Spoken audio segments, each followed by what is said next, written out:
Hi guys! Nag-iisip ako kung ano yung pwedeng gawin ngayong araw na ito ng mga activities para maipakita ko sa inyo yung ganda ng Alaska. Actually, marami ako mga flyers dito. So, ito ba? Dog mashing? Dog mashing ang tawag dito. Yung mga Alaskan Huskies yung nagpapatakbo ng sasakyan? Or sakay tayo ng helicopter? Para makita natin yung ganda ng Denali. So ito ililibot kayo. Tapos makikita nyo yung maraming mga mountains. Tapos minsan makakita kayo ng mga bear, moose, at mga wild animals. Yan. At pwede rin naman zipline or yung sasakay kayo sa boat. Pero I think for now, ito muna siguro. Tara, samahan niyo ako. Lika.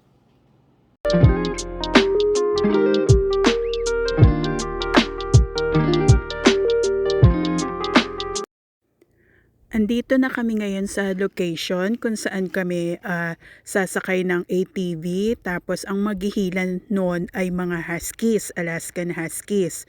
So dyan, namimili na yung mga kasama ko kung ano yung Huskies or alin sa mga Huskies dyan kasi ang dami niyan eh.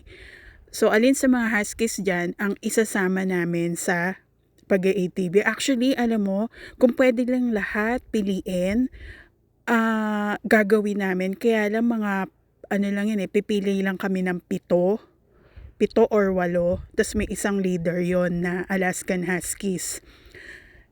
Kasi yung mga aso na yan, excited talaga silang lahat na makasama sa ride. Yung siguro ganun talaga sila, yung gusto nila tumatakbo. So pag hindi sila nakatakbo, nalulungkot sila. Okay, pumasok muna kami ng tent para magpa-register at saka may orientation ba yan bago ang ride. So picture-picture muna kami, videos, pili ng mga souvenirs.